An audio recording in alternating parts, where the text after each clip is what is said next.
Hello, everyone. Welcome to the August the 10th meeting of the Waynesbury School District Board of Directors. First thing we'll do today is have the pledge.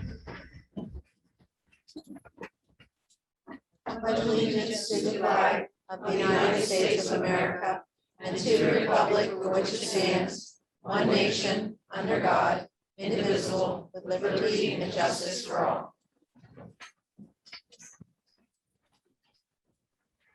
Okay, I think everybody who's going to be here tonight is here. So we don't need to roll call everyone. Mrs. Sullivan is absent and will not be joining us. Okay, first item is the approval of the agenda. Dr. Klein, there's no additions or subtractions to the agenda? There is one. There was one that we had noted has been added to the financials regarding the purchase of online texts for biology as well as chemistry. It's a renewable license. That is Okay, so correct. that's just included in the, It's in the board docs under finances, right? okay. Thank you. Okay, if that's it, do we have a motion to approve that with the one change? All those in favor, please say aye. Aye. Any opposed? Okay, next item is the minutes. Do we have a motion to approve last meeting's minutes? Second. Any questions about anything from the last meeting? If not, all those in favor, please say aye. Aye. All those opposed? Okay, thank you. On to the superintendent report. Dr. All Klein. right, I want to give you an update of where we're at. Actually, I sat through a quarterly meeting with the CDC today on recommendations that their rep had for us. It was a fascinating meeting, and especially some of his personal comments that he said. One of them was that he and his wife both work for the CDC. When they go to Atlanta Brave baseball games, one wears a mask and the other doesn't. And he said that's how the science is so split. So it was an interesting kind of meeting. However, he was recommending the use of masks in schools. He was also saying that they believe that the virus, the Delta virus and the virus will peak next month, and that they believe by the end of the fall we'll be 90% immune and, hopefully start moving on with our lives. So that was basically where he was coming from. And he said, even though he has a certain political view, his job is to basically, and I heard him say this before, he said his job is to recommend things that he feels best for the military and also the various agencies of the government. So that was his take on everything and his report. There were several other things, but that's the information I have right now to share. The second thing I wanted to do is kind of update you where we're at. As you know, with our health and safety plan, we are recommending, as you approved before, that we begin with optional masks. And once we get to that point, if the numbers start to warrant that we need to, that we would adjust and then require masks of our folks and our kids. We have talked about tiering it in some way, maybe certain groups having the mask depending on who's getting it. But right now, we would start optional masks. And if we see at any one point, we start to need to make changes. And we did that last year. We tried to make adjustments as we went along. And honestly, even though, we're all sitting here without masks and we've been, here tonight, we did feel that the masks did make a difference last year. We don't know if they did for sure, science-wise, but the fact that we made it through the whole school year, we felt it couldn't have hurt. But anyhow, we are recommending that we are starting the year optional. And to change that would take, of course, a board Yes. approval of that before that would change. Dr. Klein, I do have a question that we did not discuss earlier. So visitors into the building, is that the same thing? At- All visitors, it would be optional. Yeah, at this time. However, we will have a screening for any visitors, any volunteers, anyone coming in from outside. Last year, we did not have anybody, but this year we would do a screening as they come in. So, and that is something that we, feel we have to do. So Thank you. Okay, is that it? that's it. Okay, so before we get to public comment here, so, hopefully everybody understands that was very clear that where we are planning on starting the year right now, and we would actually have one board meeting, I think, before the kids would come. But at this point, it's optional. That's what we said a month or so ago. We're always at the mercy of, the numbers or the mandates. At this point, though, it's not mandated, it's recommended. So that's where that stands. The other thing I would like to say before public comment, and I don't know who's going to speak on what, but I do read the papers as you do. We all know what some of the hot issues are. If you are going to speak about critical race theory, I will also reiterate, which I believe we said at the last meeting, that our curriculum has not changed. We have not adopted anything new that I know of in that area. So if someone wants to speak about it, and I don't like to use the word accuse, but you're suggesting that we are going to do this, I would hope you would have an example of that.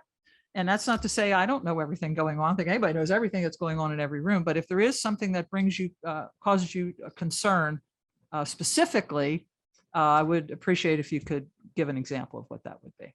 Okay. And that being said, I did want to say too, just to read, this is from the Pennsylvania School Board Association.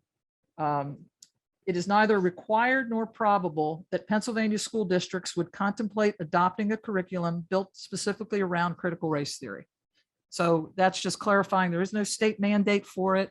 Different school districts can do what they want with it.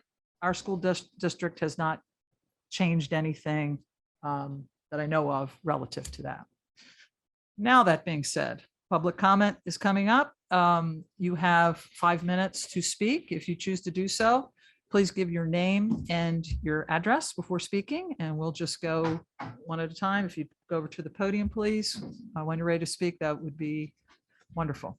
So would anybody like to speak today? Okay, yes, ma'am. Hi, my name is Kelly McGuire. I live at 8430 Sheffield Manor Boulevard in Waynesboro, and I am talking about curriculum, but I do have a content of where I'm coming from with it. I've just recently signed my son back into the school district. I needed to take him out of the middle school for health concerns. I also have 2 daughters who recently graduated. We have enjoyed our experience in the Waynesboro area school district. I've considered ourselves blessed for living here, and that is why I'm re-signing him back into the school district for the high school. In doing so, I began to research online the curriculum along with following current events in the news because I have been out of the loop homeschooling. I have a bachelor's degree in elementary education, so my heart and soul went to dig deeper.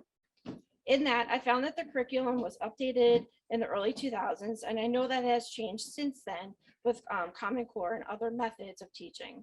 We have experienced the change. Then I started to wonder about the content being taught within the curriculum and what training in restorative justice and equity that the teachers have taken. Transparency of education is very important. I'm curious as to what training the teachers have received, and I'm working with Dr. Sterner-Hein on that. Is there training on equity and restorative justice? What are the definitions of that? And where can I find who paid for the training and what part of the budget it is under? While researching the web and going to a critical race theory seminar, I began to realize that it is more of the pedagogy and content that is being taught and what materials are being used. As a past daycare director and a parent, I love scholastics. I remember learning from them in school. Now, however, things are changing. I've seen very biased content regarding current events and issues being taught. Brain pop is another one that has turned one way and not looking towards the other. What other materials are being used? How are we ensuring that our children are hearing all sides and learning to critically think through their beliefs and values? In all reality, the student will listen to teachers and peers over a parent. I can see the breaking families and ripping apart core values in children and taught to think one way or not over the other. critical thinking is key. This is just so much more. There's just so much more than we have time here for. My concern at hand is not if race is being taught in the school, although I see anti-racism being taught in others. I was raised in a mostly Black school. I was the 1%, and that taught me to love culture and diversity.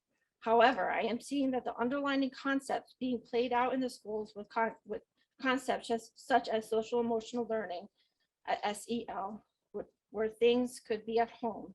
I understand that has been taught for many years, but as I have stated, definitions, words are evolving, such as inclusion, equity, and diversity. If we are going to teach one theology in school, why can't we teach our kids where Christian identity is? And it cannot be based with the basis of CRT behind it.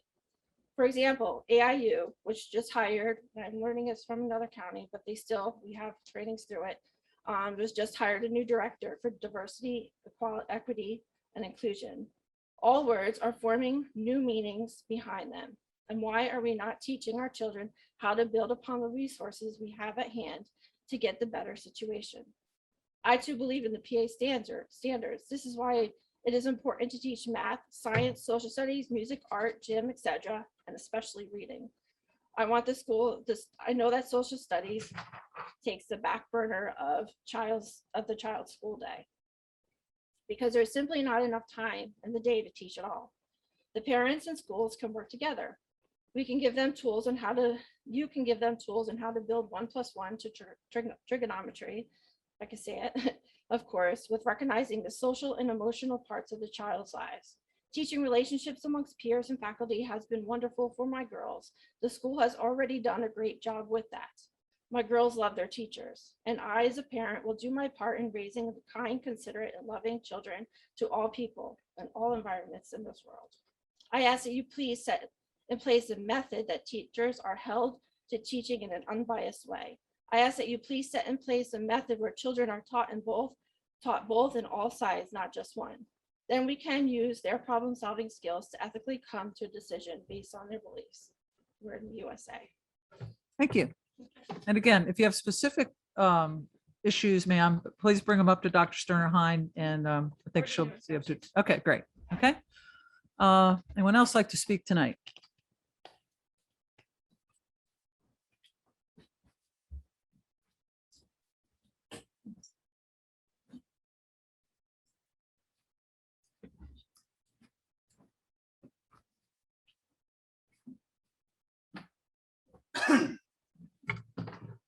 Got a cold, so I hope you can hear me. Jim Meadows, I live in Woodcrest. I was here last month. And I won't beat CRT to death because you've approached that pretty well. But I had asked at that meeting that we consider cameras in the classrooms. And I was informed that you would discuss it, and I was hoping to see it on the agenda, but I do not see it on the agenda. I hope that you take this serious, because one of the ways to assure that CRT doesn't slip through the side door is for us to see it, for parents to be informed of what's being taught to the children. And I won't belabor you with a lot, but I just want to go through, because I spent a lot of time doing this. As I pointed out last month, it's a viewpoint.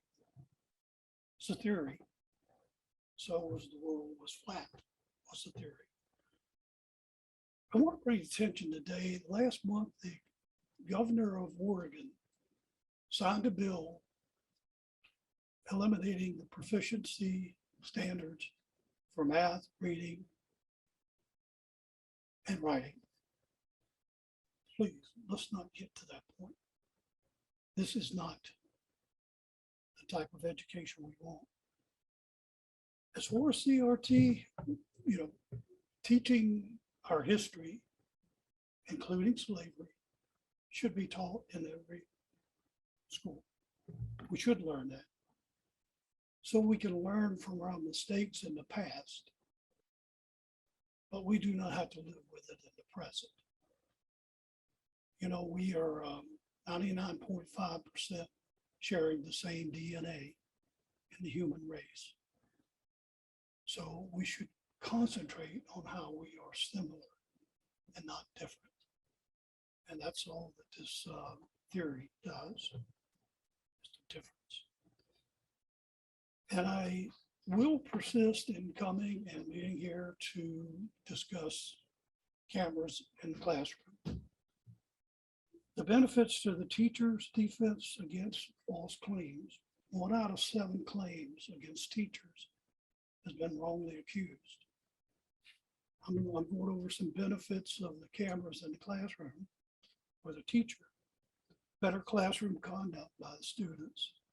Self-improvement by reviewing their own video, teaching, and remote teaching for absentees.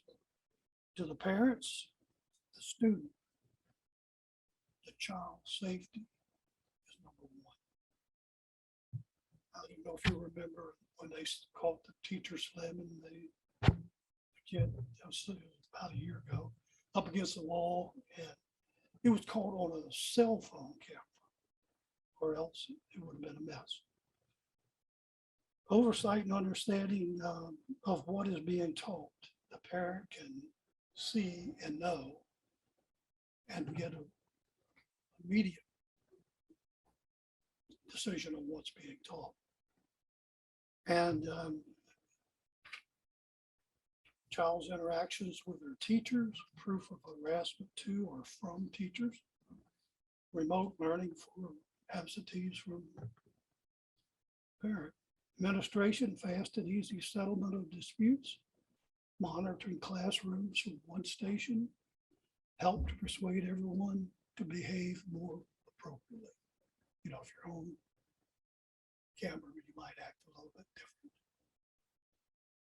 Assist in the teacher development. And I'd like for us to do this for our children. Let's do it and join Texas, Georgia, Wyoming, Florida, Ohio, San Diego, 132 schools. Our federal lawmakers have been kicking this can since 2011 under the All Student Safety Act. We don't have to wait. Let's put it in Waynesboro. We got the technology. The expenses really come down. And I would very much like to come to next month's meeting and see it on the agenda. I really feel this is others are doing it for the reasons I just discussed. Main one was safety for our children. So I hope next month when I come back, we will be talking about what you all have talked about on the cameras. Okay. Thank you very much.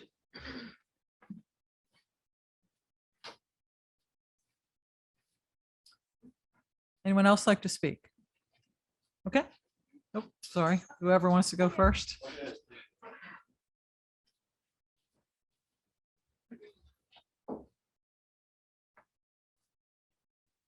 My name is Robin Buzzer. I live at 11656 Ironwood Drive here in Waynesboro, and I have 5 grandchildren in the school system, so I have a vested interest in the decisions that you folks make. I'm glad that you're starting out the school with a mask option. That way, if someone feels the need to wear a mask, they have special needs in their home, or feel like they need that extra level of protection, or feel like it is protective to them, they can do that without, any problem. And then someone who has the opposite opinion can also go without the mask, without ridicule. And I appreciate that. It's hard to find 2 groups of people to agree on that on anything. We can't get doctors to agree on that. We can't get the CDC to consistently agree with that. And they're supposed to be the professionals. So the fact that we leave the option open for those to make that decision amongst themselves, I think is a great thing. And I hope it stays throughout the school year. I also have concerns about the classroom and cameras. I think they could be a great asset, both to students and teachers.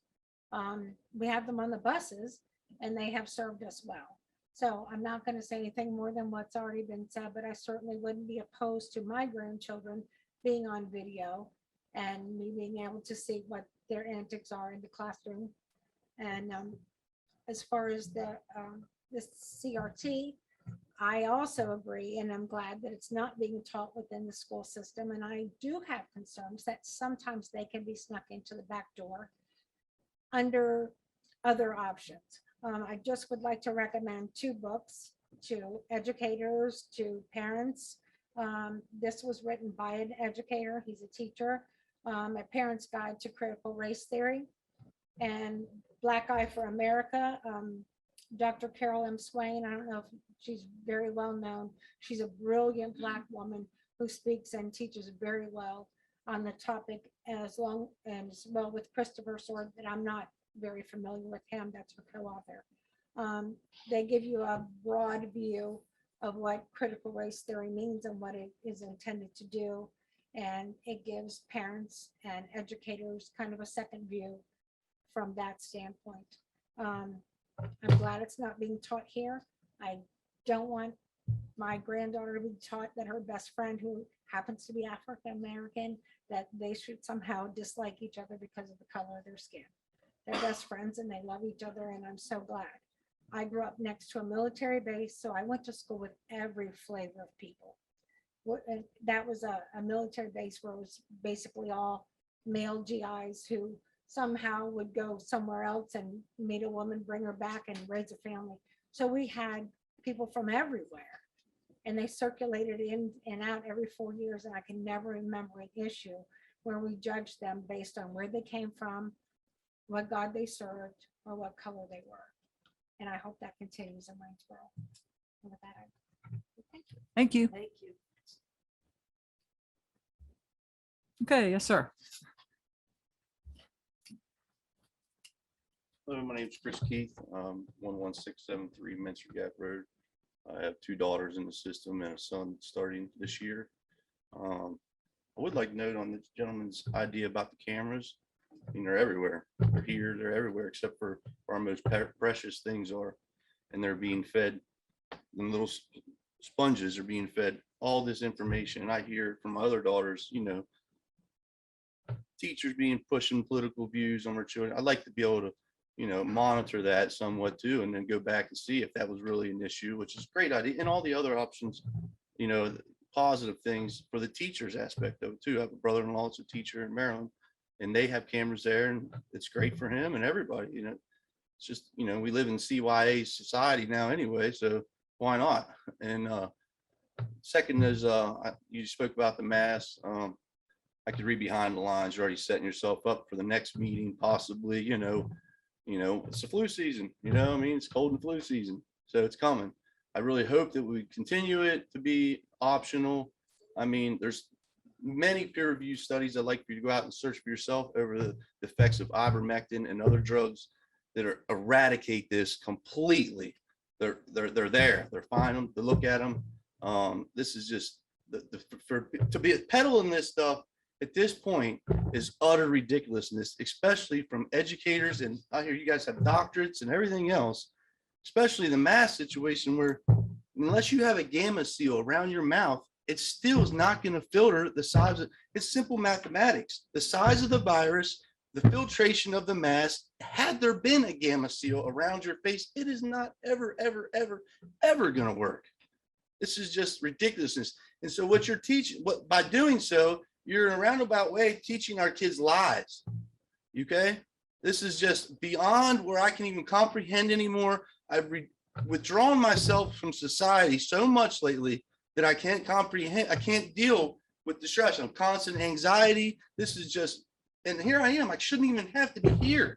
This is, it blows my mind that you're still peddling this stuff.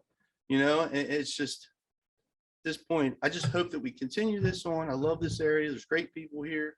And my kids love going to school here. They really do. But I just can't see my little boy wearing a mask all day. And then it's not going to do anything for him. And I want him to have friends. I want him to grow up school like I did, man. Just, I can't deal with it, man. I hate to have to point him out, you know? So that and yeah, the critical race there. I mean, that's just a joke. Come on, people. Read the books, like she said. I mean, you guys are all educated people. I just can't believe I have to even come in here. So, hey, thank you all. Appreciate your time and your hard work and teaching our kids. It can't be easy. And have a nice evening. Thank you. Anyone else like to speak tonight? Okay. Yeah. Hi, I'm Anne Marie. I live on Wingerton Road in Waynesboro. And in regards to critical race theory, yes, I believe that there's a certain way to teach that to our children. And I 100% respect the fact teaching that at home and talking about that. However, it is not a ridiculous thing to teach. As a person who works regularly as an activist with people of color all over the country, all over the world. In fact, it is a very real thing that people of color deal with extreme amount of bias and discrimination every single day of their lives. And even though it was something that happened in the past, enslavement and things like that, there are still very real things that are happening in today's world where people of color cannot get ahead and are consistently oppressed all day, every single day of their lives. Critical race theory does not teach hating each other. It actually teaches ways to support and uphold and love each other in the world that we have today that's ever changing, very fast paced. So I 100% believe that critical race theory is very important to teach. As far as cameras in the classroom, there's a lot of good points about that. However, we didn't have cameras in the classroom. We didn't growing up. And that feels like a prison to me. Putting children on camera all day long, that's like prison. It's like watching them, and it's uncomfortable and weird. And if you're going to do it, then let's talk about the gun violence. Why isn't that a topic of conversation as far as cameras? You're more concerned about teachers talking about how we have discrimination and oppression in the country than you are about gun violence.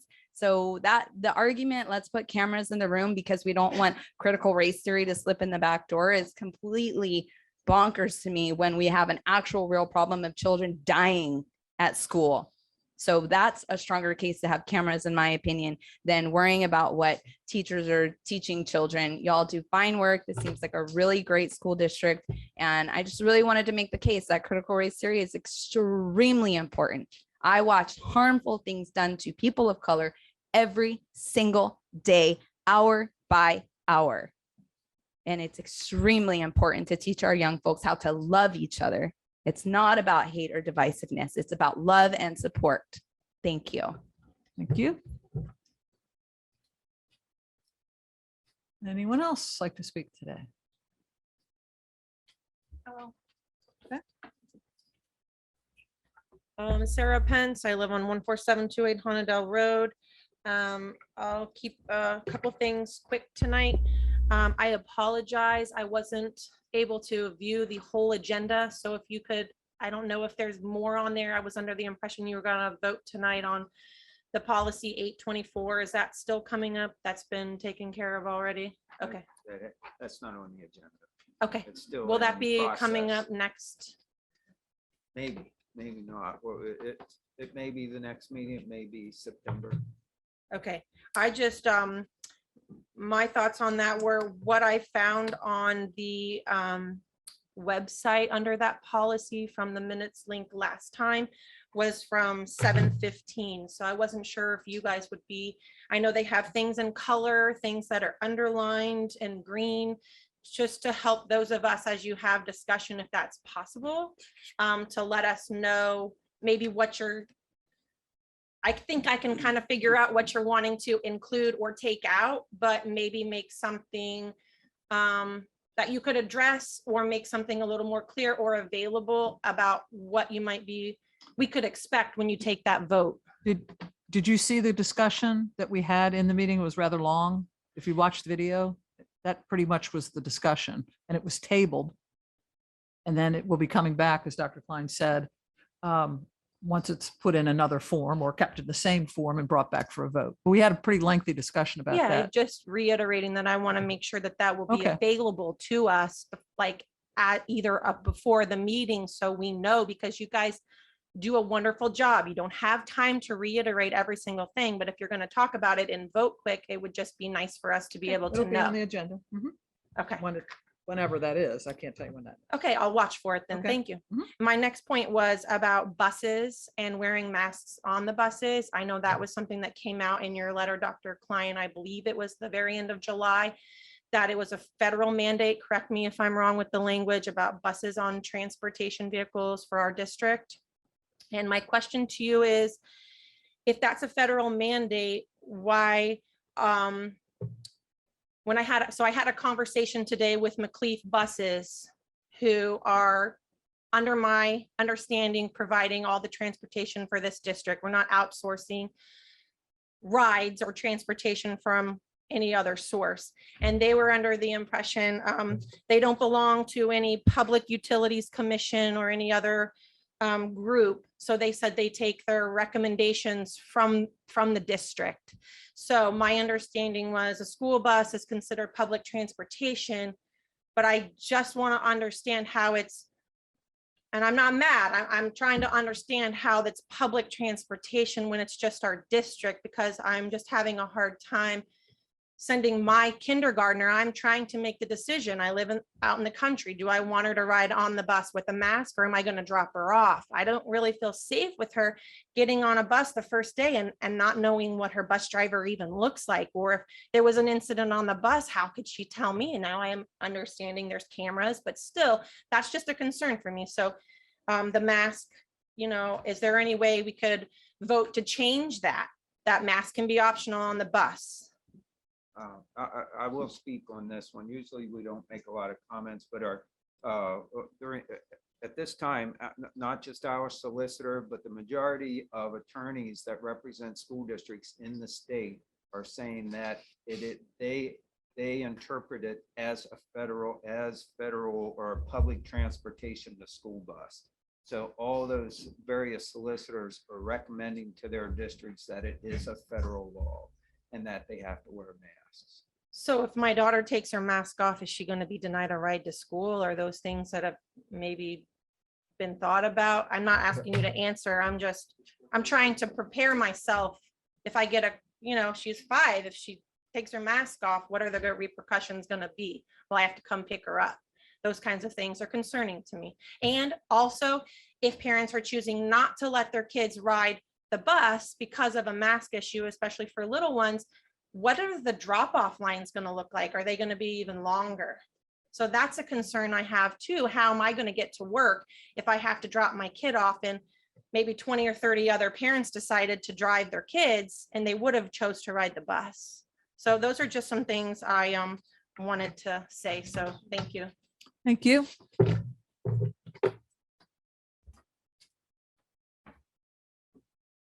Hi, my name is Cassandra Ward at 206 Homewood Avenue. I just wanted to thank you for letting us speak today and allowing parents to make the choice for their children about wearing masks at school. It was the same thing with the buses. I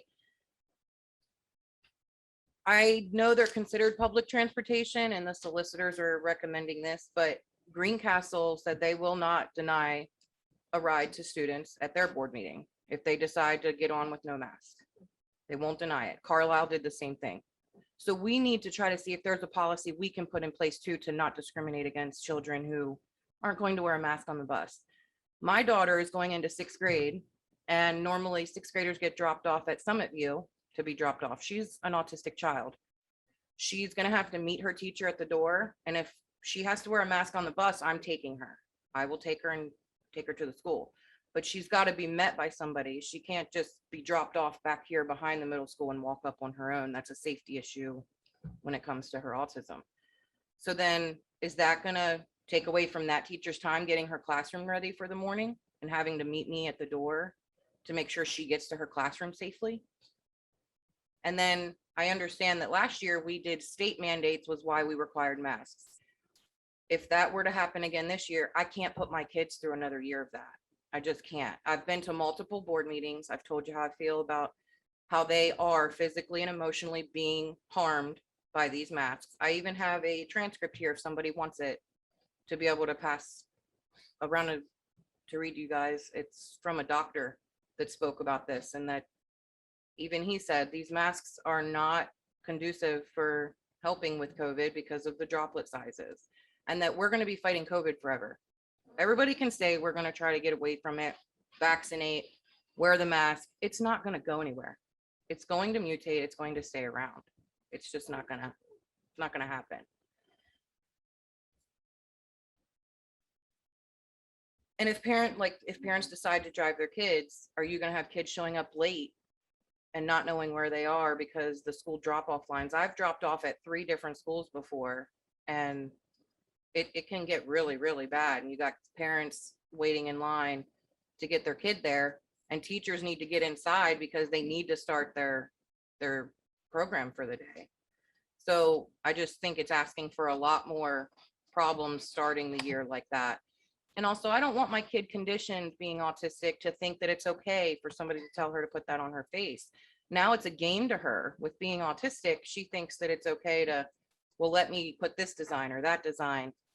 20 minutes for her is maybe nothing, but she started to be conditioned to think that it's okay, and to where she would just walk around with it on and not know that that's what was causing her nosebleeds, or that's why she was having issues with coughing and things like that. She doesn't understand because an adult told her that it was okay. So that's all I have. I have the transcript if you want it.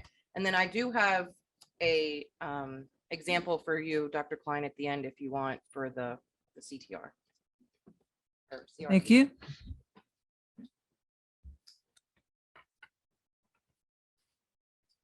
Hi, I'm Margie Schaefer, 13593 Monterey Lane in Blue Ridge Summit, Pennsylvania. I have 2 exhibits to share with you today.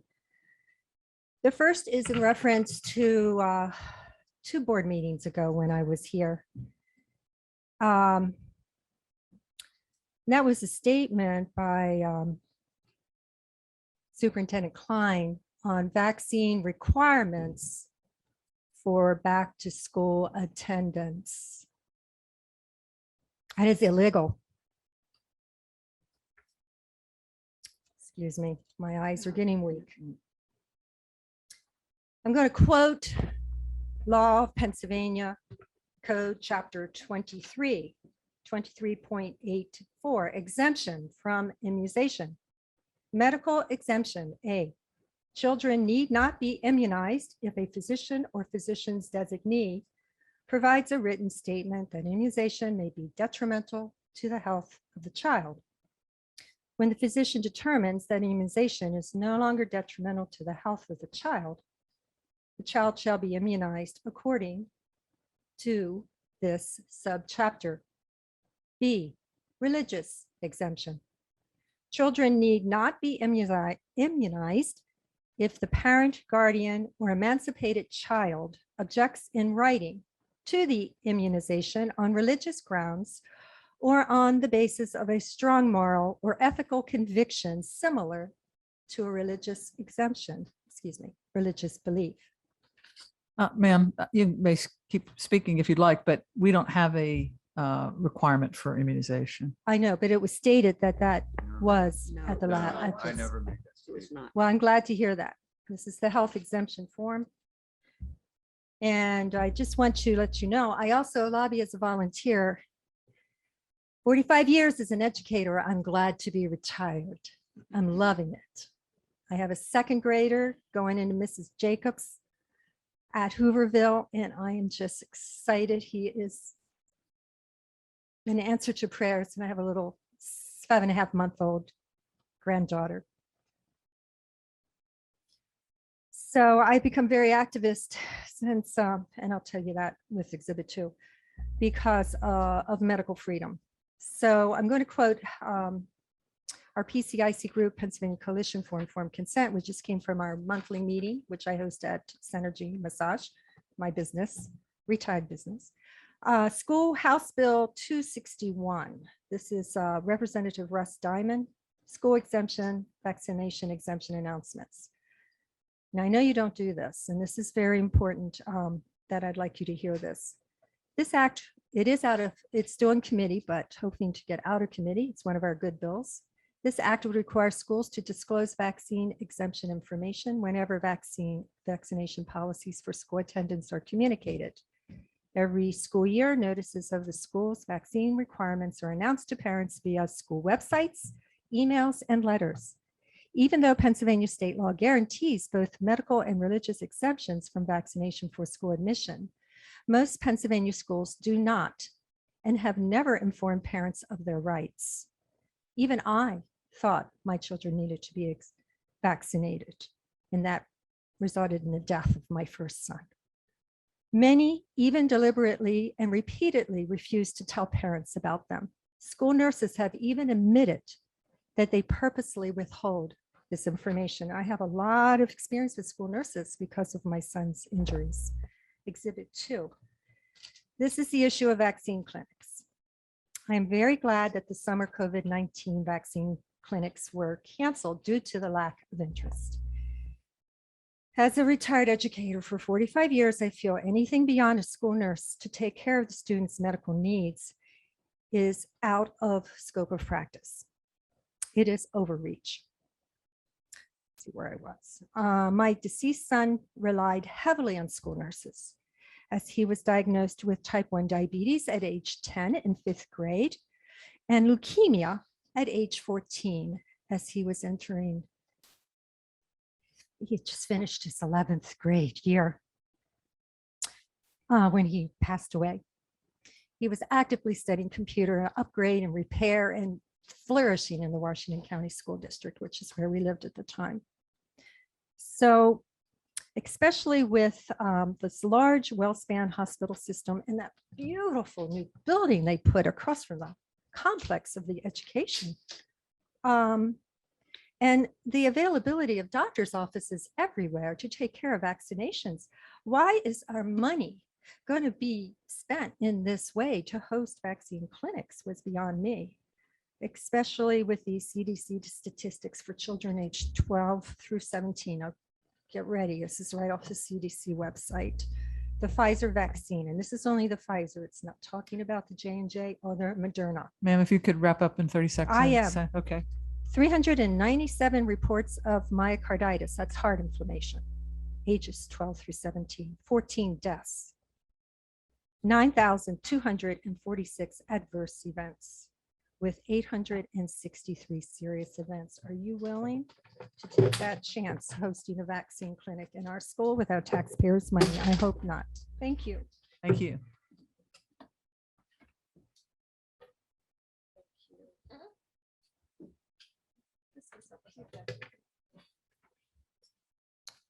Anyone else like to speak?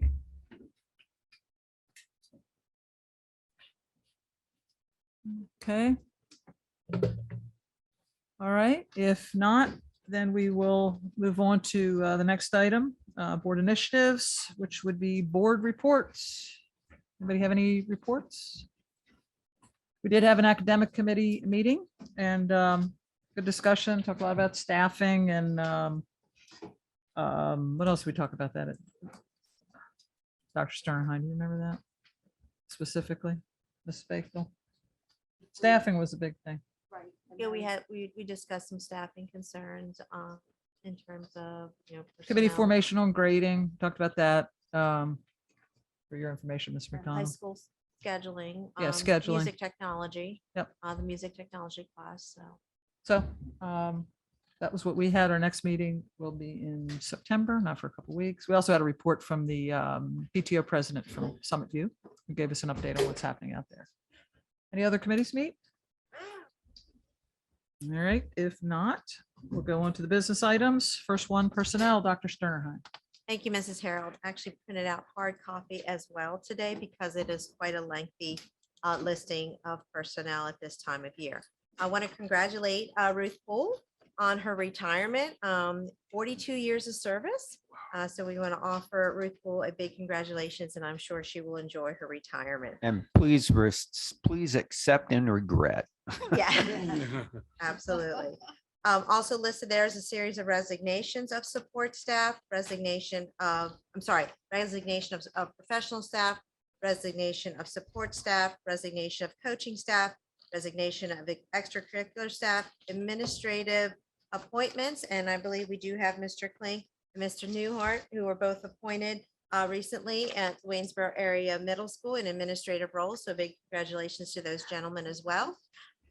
In addition, we have some reassignment of and other changes regarding support staff. For the most part, these are individuals who have currently been working or have worked in the Waynesboro Area School District. And essentially, we are creating a new assignment or giving them additional hours or in some cases, full-time status. So I want to thank the board for that. Appointments of additional support staff. Additional appointments, we have professional staff for special education at the middle school will be joining us this school year. We also have a recommendation for a teacher at Hooverville Elementary. In addition, we have a resignation of support staff, reassignment, and other changes of administrative and professional staff, other changes of support staff, and additional appointments of support staff. I believe I have a professional staff appointment of a new vocal music teacher at the Waynesboro Senior High School. And finally, we have a series of leave requests for the beginning of the school year, in some cases for the duration of a portion of the year, and in one particular case for the duration of an entire school year for military leave. Recommendation is to approve as listed. Do we have a motion to approve? Oh, yes, it's that time of year. Absolutely. I second. Any questions for Dr. Sternheim? If not, all those in favor, please say aye. Aye. Any opposed? Okay. Thank you. And the next item is bus drivers, which is Mr. Holtzman, I assume. Yes, ma'am. We have for your discussion and action, the approval of the bus drivers this year for Heck Myers, McLeese, Cumberland Valley, Shalom, and of course, district drivers as well. Motion? Move to approve. Second. Questions for Mr. Holtzman? All those in favor, please say aye. Aye. Aye. Any opposed? Okay, thank you. Transportation schedule, Mr. Holtzman. Yes, ma'am. We have for you a very lengthy transportation schedule that we do this every year. We put out the listings for all of the bus routes. They do change at times, though. Even though we're asking for your approval now, they will change a little bit over time. That's just the nature of where students are being picked up and dropped off as they enroll or withdraw. But we're asking for your approval at this time. Motion?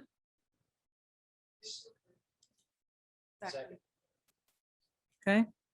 I Mrs. have a Baker. question, Mr. Holtzman. Yes, ma'am. My understanding is that there's a lack of bus drivers, and hopefully we do not have that here in this district.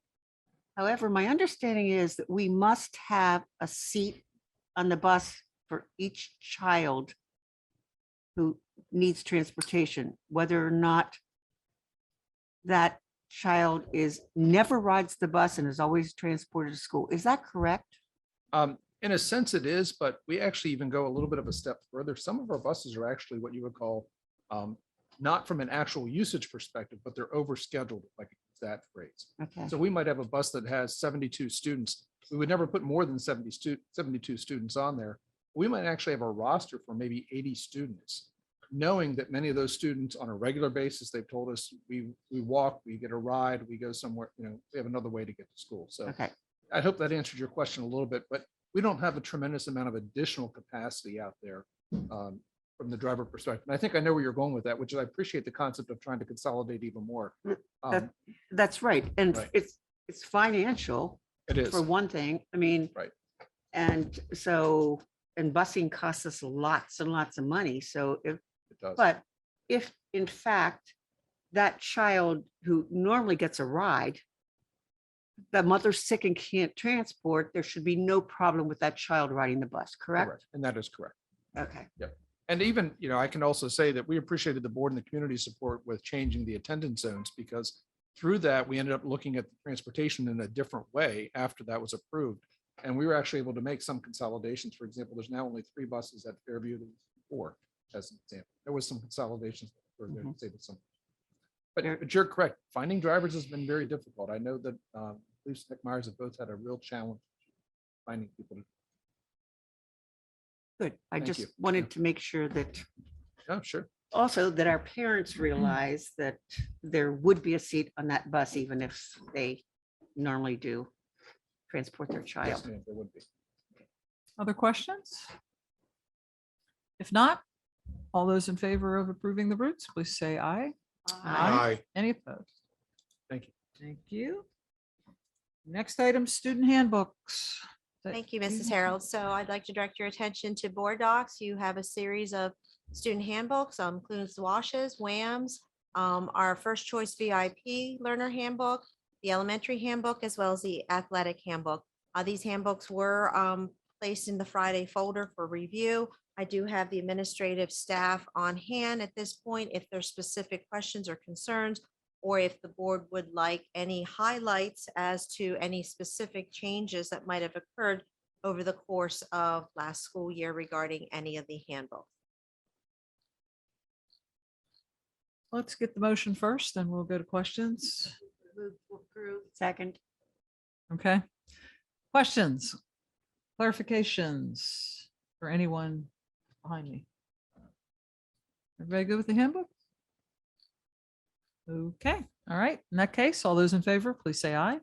Aye. Any opposed? Thank you. Okay, thank you. The MOU about the Boost Classroom. Is Oh, it- That's Dr. Cole. That would be me. Okay. Yeah, the MOU, the Memorandum of Understanding, the Boost program, that is basically a program that is one of the ones you hear about, learning loss. We call it learning recovery. It's a program to help transition kids that have been out of the classroom for more than a year to help them transition back and be more successful. And it's using some of those federal dollars that they have allowed us to use specifically for that kind of thing. So this is the MOU with the Teacher Association in order to bring in an outside private provider to help us with that. There's no end date on here. I'm looking. Well, on this. right now, it's only 1 year. Okay. Motion? Okay, Second. thank you. Okay, questions for Dr. Klein? All those in favor, please say aye. Aye. Any opposed? Okay, next item, the maximum contract. As you know, we've had some difficulty being able to hire or have psychologists for the district for testing and such. And this is another form of that, to be another company that I may have mentioned it to the board. I think the last time that the maximum contract is where we're going with, or I'm sorry, this is the nurse, right? I believe I have this one listed as the LPN, as the license. Yes, the LPN. This is an LPN contract. I apologize. We've had so many of them lately. But this is the nurse contract that we have in order to meet the requirement for a student that we have to have a nurse. This is the contract that we will have in order to obtain nursing services. Okay, motion, So moved. Second. questions? All those in favor, please say aye. Any opposed? All right, lighting for the walkway. Is it Mr. Holzman? Yes, ma'am. Thank you. This was an item that was brought to our attention from the Safety and Security Committee for the district. We reviewed it with the Facilities Committee as well. This would provide lighting on the south walkway, the pedestrian walkway from the bottom of the parking lot at the high school up to the middle school. Primarily for events, more so than anything. Typically, when our students are there, it's light enough, but certainly during the evening events, there's been some problems. It's a very dark area down there. So this would put some good lighting down in that area, help open that up a little. Okay, motion, Mr. Wingert, how do you feel about those new lights? In favor of it. I know we've had the opportunity to review a couple different proposals and think that the one that we're asking you to approve tonight is the way to go. As the chairman of the Facilities Committee.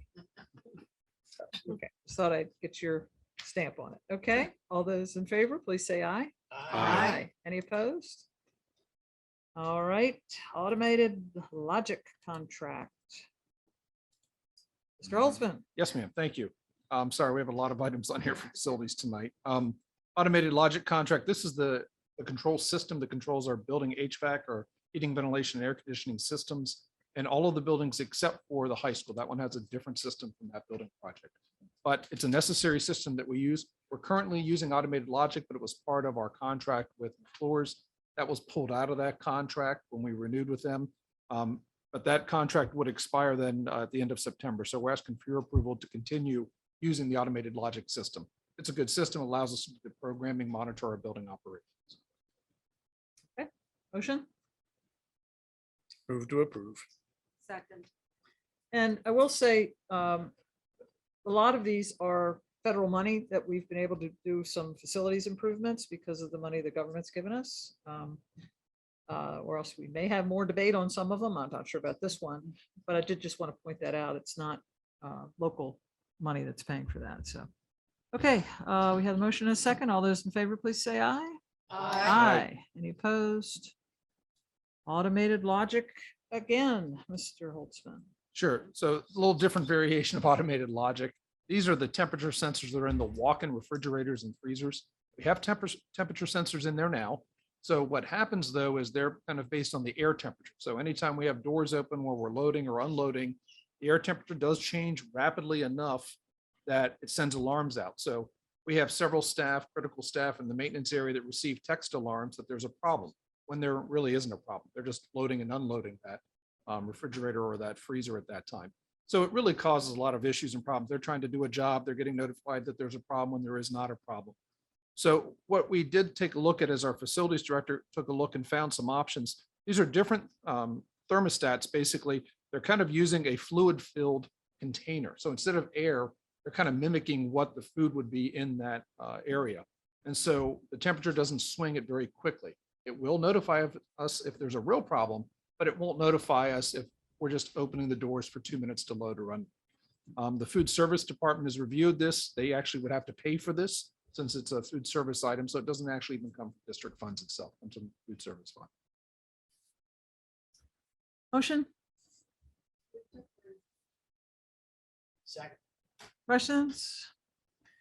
All those in favor, please say aye. Aye. Any opposed?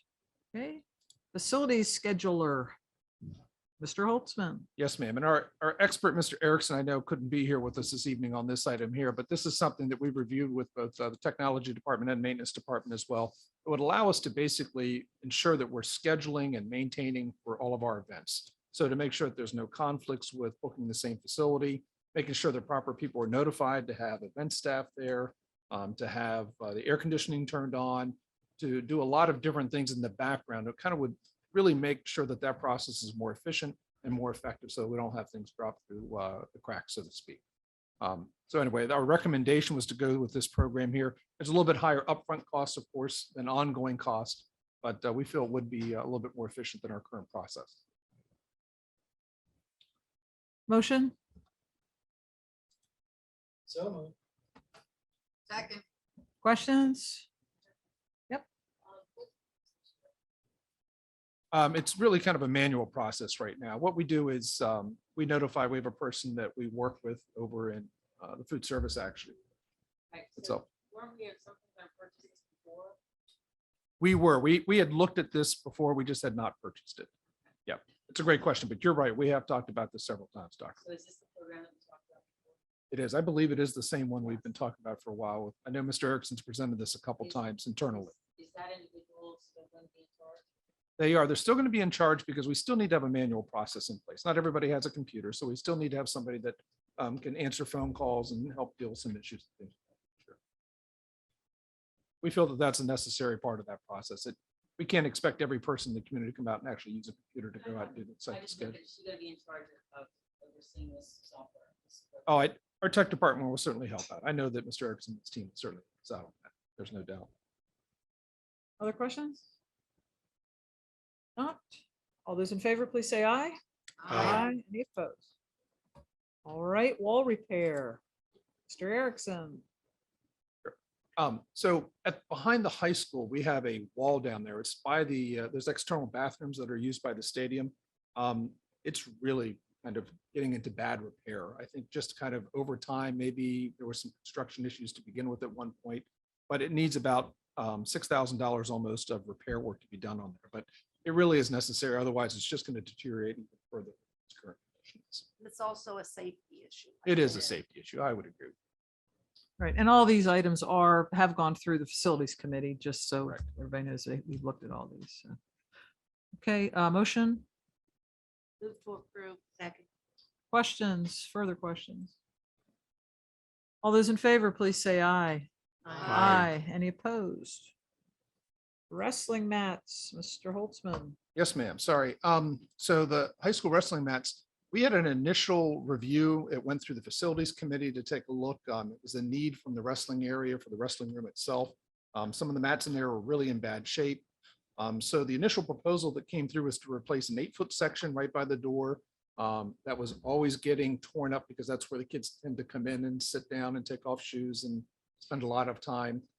The idea was to replace that section and then basically provide another competition mat that is not large enough to fill that room, but we could hoist it into that room and use it for competitions. So the boosters came back with a proposal based on the quote that we would have paid as a district. So if the district was okay with that, facilities committee had reviewed that item and said, okay, this is going to cost us $14,000 to do that work. So kind of necessary work to make sure we continue the wrestling program without any problems or issues. The boosters are willing to go ahead and kick in another $4,000, almost $4,400 actually. They want to just go ahead and replace all of the mats in that wrestling. And then they would take up the competition pieces of that and take that back out to the gym. They recognize that all the gym classes use that room. They recognize that gymnastics and other groups use that room as well, but they were perfectly fine with that idea of doing. I did talk to Mr. Mackwam as well. He understood that he thought that was a good exception. It would actually replace all the mats in that room, which is kind of nice because our proposal was not to replace all the mats in the room. Okay, we have a motion. Move to approve. I'll second. Okay, discussion, questions?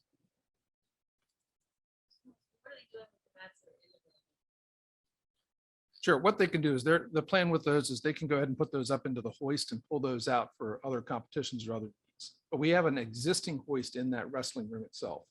So the one section will just probably go to trash, so to speak, but the other sections can be rolled up. We can put those areas up into. So is there extra mats that are no longer going to be used? There's a potential for one extra mat in addition to what I just said. There's a potential depending on the condition of it once they bring it back up. And if somebody has a recommendation or idea, we can certainly look at that as well. I don't think that's been completely kind of parsed out at this point. Other questions? Yeah, Mr. Holtzman, Yes, ma'am. I was totally caught off guard with this and don't understand why it comes under facilities and why it doesn't come under Athletics. Athletics. the athletic. Kind of from a budgeting perspective or Well, financial yes, perspective? and the or- thing is, we already approved our budget for next year. Right. And so, anyway, I guess maybe I'm just not in the know that why wasn't this taken care of earlier when, and I guess I would have liked to have, I don't know. I just think it appears to be an athletic expense, but I guess it's not. It's a good question. You know, there's always a little bit of a figuring out where expenses should go. Typically, a lot of our facilities costs have just been part of the normal building budgets, or not the actual building budgets, but back to the general fund or district fund itself. You know, for example, if we had to do work in the gym on the basketball hoops and things of that nature, we typically wouldn't charge the basketball team. It would just be a general district cost for those types of items. Our athletic budget itself really doesn't have a lot of major capital items. It's really a lot of supplies at the end of the day, uniform, of that nature. Just kind of how we've coded things over. Was this in the facilities budget? It was. This was something that we had had the facilities committee go through, and We went to see the mats. yeah, One area, but then it was approved. it was approved through the facilities. Just the committee, yes. facilities. This is Right, the right. facilities. They didn't approve the budget before the recommendation of all the committees. I mean, the facilities Well, the committee is doing- facilities budget increased because of the federal money. Right, Yeah. But I mean, the facility committee recommended that it was in the budget. It's a capital improvement. Right. You approved it, you put on the capital improvement list. Well, again, that figure increased a lot Right. after the budget because that's when the ESSER money came in. But in a sense. This, I agree this with was Liz an that in a addition sense or it's- after. in a sense It was an addition, I think, from the I think it was original. after. I guess that's the question, because it was on the facilities list. But if you're asking about when the budget was approved, I don't know unless somebody else, Bonnie, maybe you remember No, whether I it was don't on that remember. I don't original think it was list. Okay, so it was added Yeah. to that list. Right. Oftentimes what we've done is we have this facilities capital budget and this year it was $200,000. And so sometimes though, we don't have all of those items officially approved until the committees have had a chance to take a look at those items and go through the process of determining what the needs are at the time. So I think that, from a budget perspective, we really didn't have this all approved before the budget was approved. I think this really only came into play with the last budget meetings. We've had a chance to go around and look at some of the facilities. So Yeah, we had a long list of items that we narrowed down. The three of us met.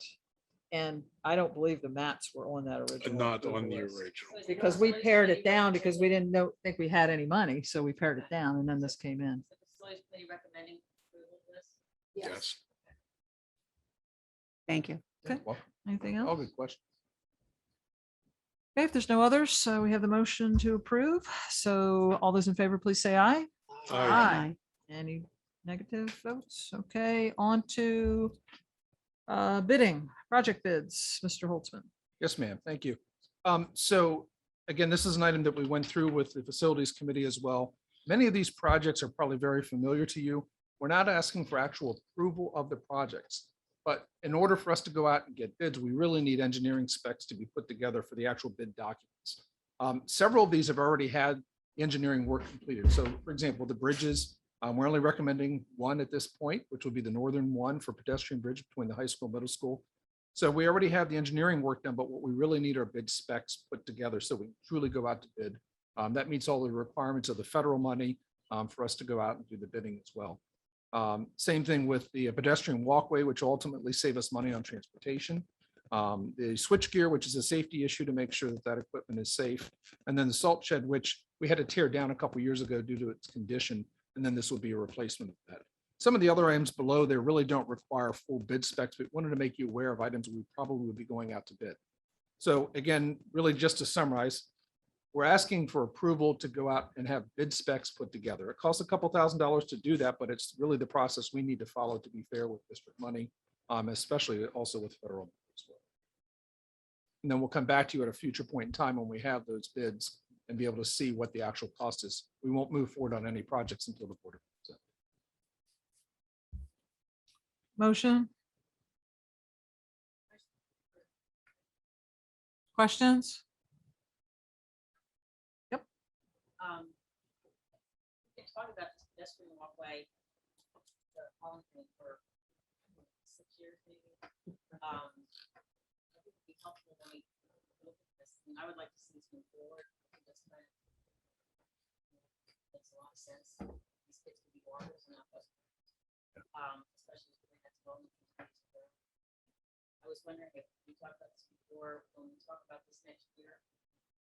And with the savings that we're going to save. Plus ones that we're eliminating. It seemed at that point that within so many years, we talked about this hypothetically. that We within did. So many years, the savings in transportation would actually pay for this project. And it will, you're right. And even if we can't eliminate a full bus, you can consolidate some routes. So possibly you could eliminate a bus. Or the other piece to it is, of course, is that if we have fewer students on a bus or multiple buses, we pay our contractor less money too as well. So there will be a savings either way associated with this project. Not to mention that these kids could all get- So, and for many cases, it would be closer and take less time for them to walk to school than to literally ride the bus from where it's And I think located. some of them still walking without the trail, correct? Yeah, I would think so. I think we probably have some. I don't know the specific, but it sure is close. It's an easy walk. Yeah. Yeah. Yeah. I have an additional question about the same thing. Yes, ma'am. Would this include Summit View students? So right now, the plan would be that they would come up on the same path and then walk between the high school, middle school, then to Summit itself. And so it would include Summit View. It would students include as Summit well. View students that it would then make them eligible. They'd be within the 1.5 mile walking radius. So and actually very close, obviously, because we actually just count the distance once they come onto our property. So not all the properties. It's an easy. But it's walk. still very close. It would And still be again, I less than, agree. it'd be less than With half a Dr. mile. Royer, Yeah. healthy too. Yeah. Anybody else? Okay, all those in favor, please say aye. Aye. Any opposed? Thank you. Thank Okay, you. next item is arbiter, sports scheduling. Not the LIP. Oh, did I miss one? Yeah. I'm so sorry. The LIP Language Instructional Educational Program contract. Whoever that might be. I can take it. I'm sorry. Yeah, I wasn't prepared for Okay, that one. that's all If right. you can, sorry. This is a renewal of an annual contract that we've had with the IU. And they provide services to our English as a second language program and also, I believe, alternative ed, I believe also. It's just an annual contract that we have for those services for our staff. Okay, motion, Move to approve. Second. questions? All those in favor, please say aye. Aye. Any opposed? Okay, now on to arbiter referee scheduling. Thank you. What this proposal would do is this would take a very manual process right now, everything from scheduling every referee for every athletic event and then paying those referees as well. Again, through a very manual process realistically at the end of the day and automating it significantly. So everything from scheduling to ensuring that they show up and then to hit the pay button. It would basically automate that entire process. The mid-pen is going to this as well. We think it's something that would save us a lot of time internally. It would save a lot of problems we have now with notifications of which referee gets a check. Oh, that referee didn't make it that night, so now that check has to be canceled. Now we have to issue another check. The referee wants to know where their check is for showing up tonight. So it's a very manual process. Now, it does work, but again, it takes a lot of internal time, a lot of time with athletics as well. We think this would automate the process. There's a slight cost to it, but we think that there's probably certainly an offset in terms of efficiency for the district. Okay, as somebody who used to be an arbiter referee, I kind of thought that's already handled. In other words, everything's already automated. We got a schedule, we got an email of what games we were taking and so forth. So is this simply if the pay doesn't work? I mean, So we would have a what's person. new? What is Sure. new? with Sure. So a this? couple of things. So the pay is a real big piece to it as well. So the pay, what happens is when the referees confirm that they were actually at the event. So it would be somebody from Mr. McElwain's team, so to speak, Right. making sure that that person's there. They're putting into the system that they would get paid. So at that point, then the transfer would go ahead and happen, the account to their account for the arbiter to go into their referee. So no longer would they have to notify the business office to say, we need to cut a check for this person tonight, for this game. Okay, or so cancel the this. way it is, but this year they were getting checks still. Oh, yeah. And now you're saying this is simply going to go into their account. It would go into arbiter It itself. wouldn't be paper. No more paper. Well, that's a big difference. Yeah, saves us time on doing 1099s, makes everything a lot more consistent, easy.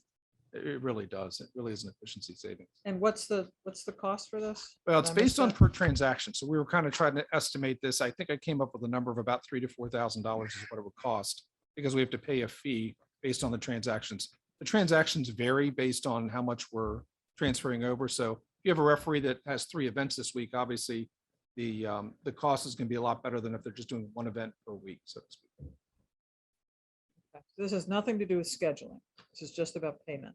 Well, I mean, there's a tie into that, I would say. But you're not, yes. we're not We- scheduling in any way. No, They're no, still no, I'm sorry. providing I that hope service. yeah, I'm sorry. No, I I'm just apologize. clarifying. Sure, from a This scheduling is the- perspective, you're right. Mr. right. McElwain, then they're basically approving that Okay. those folks were here, those referees were here helping us out. Okay, Yep, sorry about that. thank you for that I'm explanation. glad you're more familiar with that side of it. So I I appreciate it. still get their emails 10 years later. Really? Still- Yeah, they Oh, still I send them appreciate to me. that. I'm like, no, I'm not doing that. Appreciate game. Okay, do we have a motion? Second. All those in favor, please say aye. Aye. Any opposed? Thank you. Okay, on to financial business, biochemistry text.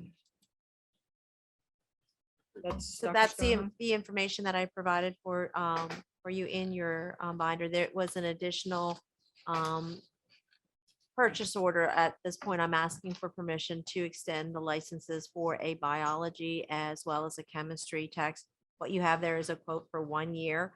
However, we do have the option of pursuing a 3-year lease. However, I wanted to definitely get back with the science teachers to ensure that is exactly where our plan of action is. So this was an oversight on my part earlier this school year when we were preparing the budget, and we recognized, or did not recognize until I guess we tried to start logging in our students, that the license had to be renewed. Questions? All those in favor, please say aye. Aye. Any opposed? Okay. Thank you. Bills for payment. So I hope we didn't get a first and a second. Oh. Yeah, we did. I made a motion. And Patty second. Got that? You good now? Yes, I'm good now. Thank you. Okay. Okay, bills for payment, Mr. Holtzman. Yes, ma'am. We have bills for payment. If you want me to do the other ones as well, or I can hold. Yes, that's do your- them as well. Okay, so bills for payment, we have general fund, cafeteria, and purchase orders. We also have kind of an update as to our budget status report for 2021. It's not complete. It won't be complete yet for a couple more months. We still actually are allowed to pick up more revenues in certain areas, and the auditors will go through and make their adjustments, but that's just an update.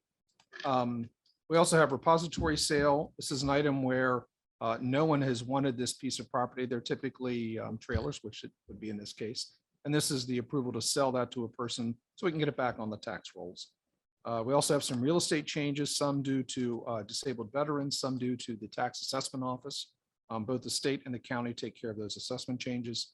And then the occupation bill exonerations for this year, as well as the prior exonerations for occupation and per capita taxes. That was a lot. Okay, go with the motion. Questions?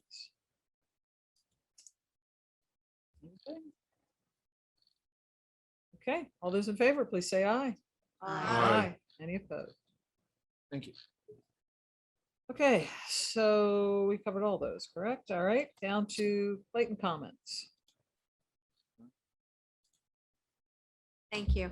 Just want to remind everyone that we have the new educator induction on the 16th, and you are invited for the luncheon.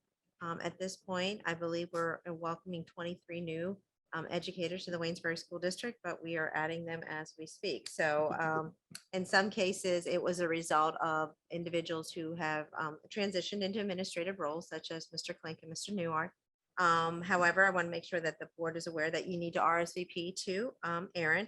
We also have opening day on the 17th at the Wash's Auditorium, and the board is welcome as well for a dynamic presentation by the administrative team as well as a first choice team as well. And then we'll continue with in-service days, and they would we have our second new educator induction on the 23rd. So we are very eager to get started with the school year, still working on some personnel issues despite that very lengthy personnel adoption this evening, but we are super excited to start the 21-22 school year. Board member comments, unless you wanted to say something. Mr. That's all right. Sorry, I was Holtzman. just starting to. I just wanted to ahead. give you a quick heads up. You're probably going to hear about this at some point, but they're going to do some paving around Fairview Elementary, real close to the start of school. We just kind of learned we just met with the borough and the contractor this morning. So we don't have exact dates yet. They're still trying to finalize that, but first week or two will be, not so much fun. And then after that, hopefully. So. And I want to make sure you understand, it was not the borough's fault. They could not get the contractor in time to be able to do it over the summer. So that's been kind of the issue. And then unfortunately, that road, as they were explaining to us today, it's in very bad shape on the westbound side. So it's going to take more work than to get it up. And they recognize it needs to be done and done well, because boy, do we have a lot of parents who use that area to pick up and drop off. So. Okay, board member comments. Just so you don't miss it in your packet, there's an invitation to the open house for Allen's House, the 3:45 on the 24th.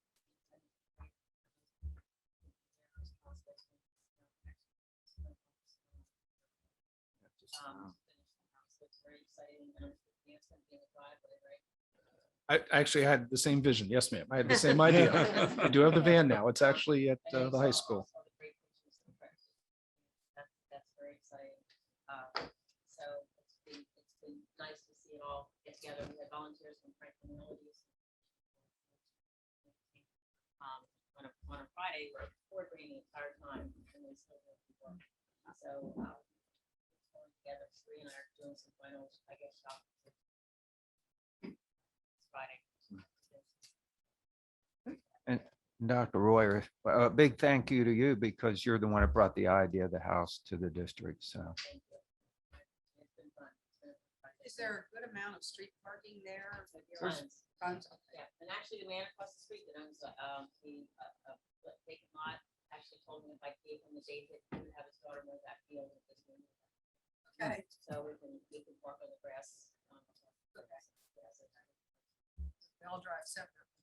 right. Yeah, no, there's, Yeah. but we could have a lot of events there. Okay. And the other thing I was wondering if we could introduce our team assistant principals. Sure. To everyone. Absolutely. Absolutely. They're like. Well, Mark Clay Mark Clay. is going to be our assistant principal at the middle school. And oh, by the way, we have another assistant principal at the middle school, Ben Newhart. And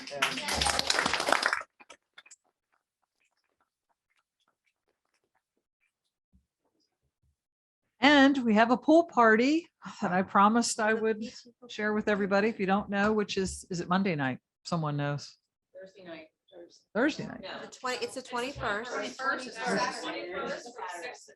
When is the 21st?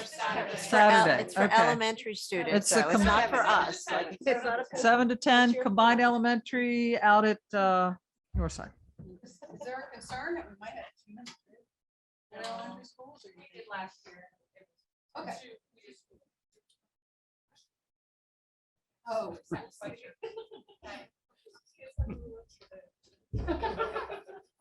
And the board is invited to come out and say hi if you felt so inclined to do that. Okay, now we are to the second public comment. If anybody who has not spoken would like to come speak. Hello, Becca Sanders, North Potomac Street. Just a quick question. Policy was brought up earlier. It's my understanding, which is limited, to be honest, and really just looking for clarification, that there's separate policy meetings other than board meetings, right? Correct. And I think they're earlier in the day on They're all- weekdays. Yes, they're posted.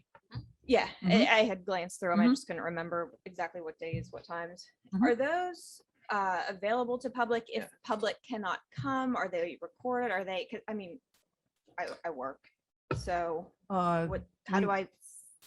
We Is haven't. anything posted? They're I just- public meetings, but we Sure. have not been recording them. Is there any way that, I mean, most people can't make that time, obviously. So, I mean, if these policies are impacting a lot, I'd kind of like to know about them. And hear the discussion around them, not just voting on Mhm. whether or not they're approved. Well, I would assume that the board would have to discuss that at some point. Sure, And we yeah. can get I back just- to you. I didn't We know, get so back to you yeah, on that. that'd be great. Yep, Thank you will so do. much. Anybody else?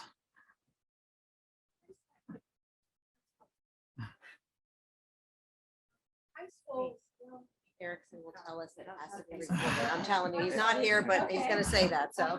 And our secretary has to take the minute. Okay, I just had a question about the high school schedules. I know a lot of kids are still waiting on their schedules. And I know a lot of them are seniors.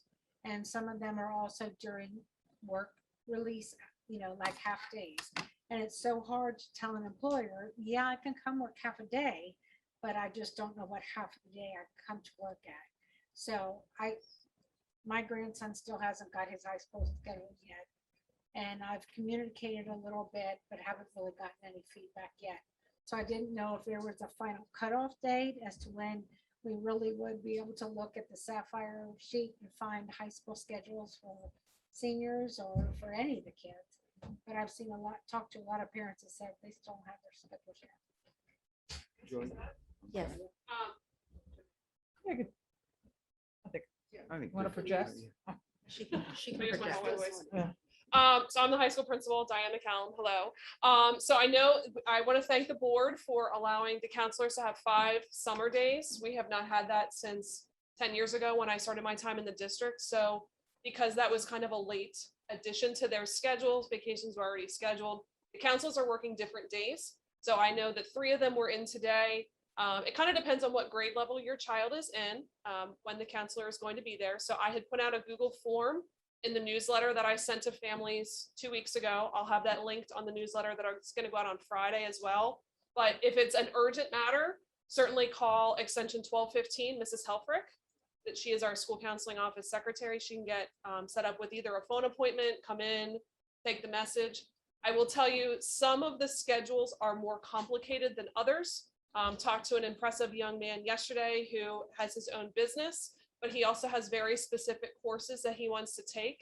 Mrs. Kopko works through the scheduling process, and sometimes what sounds like an easy switch isn't going to be. So I would say if your grandson hasn't already, to reach out to Mrs. Helfrich.